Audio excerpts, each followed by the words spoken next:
تمام Islamic users کو السلام علیکم ورحمۃ اللہ وبرکاتہ۔ دوستو، بات چل رہی ہے یوم عاشوراء یعنی 10 محرم الحرام کو ہونے والے اہم واقعات جو واقعی کربلا سے پہلے کے ہیں۔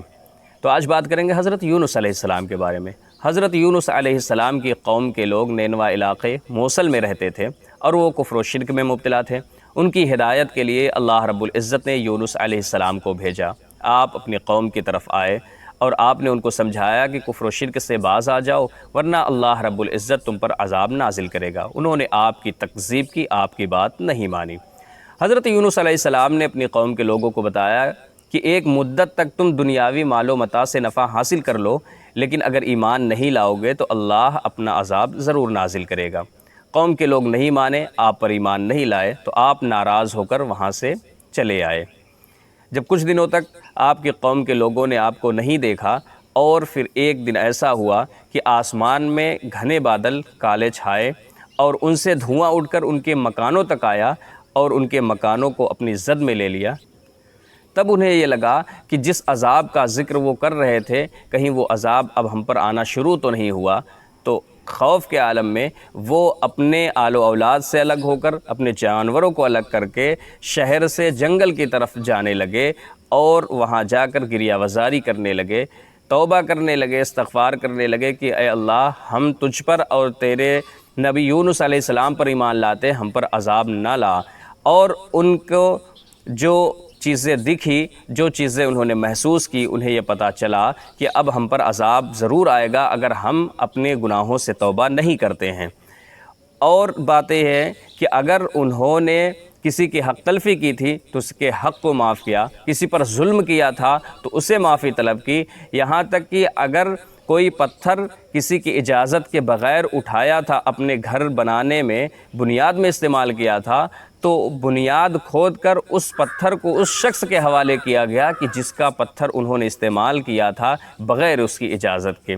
اس طریقے سے جب انہوں نے صدق دل سے توبہ کی تو اللہ رب العزت نے ان پر سے عذاب ہٹا لیا، ان کی توبہ کو قبول کیا۔ جو توبہ قبول ہوئی ان کی، وہ دن تھا 10 محرم الحرام، جمعہ کا دن۔ ادھر یونس علیہ السلام اپنی قوم سے ناراض ہو کر سفر کے دوران کشتی پر سوار ہوتے ہیں دریا پار کرنے کے لیے، اور کشتی بیچ دریا میں جا کر رک جاتی ہے۔ اس وقت کے دستور و رواج کے مطابق یہ تھا کہ اگر کوئی غلام اپنے مالک سے ناراض ہو کر جا رہا ہے تو وہ کشتی اس وقت تک کنارے نہیں پہنچ سکتی جب تک اس غلام کو نہ اتارا جائے۔ تو کئی لوگ اس میں سوار تھے، یونس علیہ السلام بھی اس میں تھے۔ جب بیچ میں کشتی پہنچی، بھنور میں پھنس گئی، آگے نہ بڑھی، تو لوگوں نے قرعہ اندازی کی کہ کوئی ایسا ہے کہ جو اپنے آقا سے، اپنے مالک سے ناراض ہو کر جا رہا ہے، جب تک اسے اتارا نہیں جائے گا تب تک یہ کشتی آگے نہیں بڑھے گی۔ قرعہ اندازی کی گئی 3 دفعہ، اور تینوں دفعہ حضرت یونس علیہ السلام کا نام نکلا۔ تو آپ نے کہا کہ میں ہی وہ غلام ہوں جو اپنے مالک سے ناراض ہو کر جا رہا ہوں۔ اس کے بعد آپ نے دریا میں چھلانگ لگا دی تاکہ اور لوگ محفوظ رہ سکیں۔ جیسے ہی آپ نے دریا میں چھلانگ لگائی، اللہ رب العزت نے ایک مچھلی کو حکم دیا کہ وہ حضرت یونس علیہ السلام کو نگل لے اور انہیں کوئی نقصان نہ پہنچائے۔ یعنی قید خانہ ہے مچھلی کا پیٹ ان کا، لیکن غذا نہیں ہے یونس علیہ السلام، اس لیے مچھلی کو حکم نہیں تھا کہ انہیں کھائے۔ اس نے آپ کو نگل لیا لیکن آپ کو کوئی نقصان نہیں پہنچایا۔ ایک مدت تک جب اللہ رب العزت کا حکم تھا تب تک آپ مچھلی کے پیٹ میں رہے اور وہاں بھی اللہ رب العزت کی تسبیح کرتے رہے، اور برابر آپ اس کے پہلے بھی کرتے تھے۔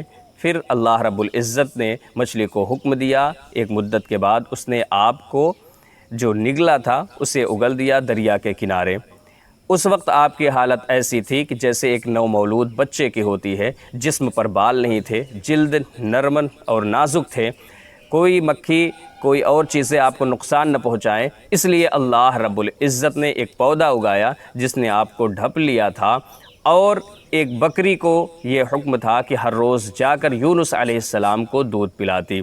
پھر آہستہ آہستہ جب آپ کے جسم میں تھوڑی سی توانائی آئی اور جب آپ صحیح و سالم ہو گئے، پھر اپنی قوم کی طرف آئے۔ تو یہ باتیں ہم اس لیے بتا رہے ہیں کہ تاکہ ہمیں پتہ چلے کہ واقعہ کربلا سے پہلے بھی یوم عاشورہ کی اہمیت کتنی ہے، اور بہت سارے ایسے واقعات جو ہوئے ہیں انہیں بھی ہم سب کو جاننا بے حد ضروری ہے۔ آج کی گفتگو میں صرف اتنا ہی، پھر ملتے ہیں اگلی ویڈیو میں، تب تک کے لیے دیجیے اجازت۔ السلام علیکم ورحمۃ اللہ وبرکاتہ۔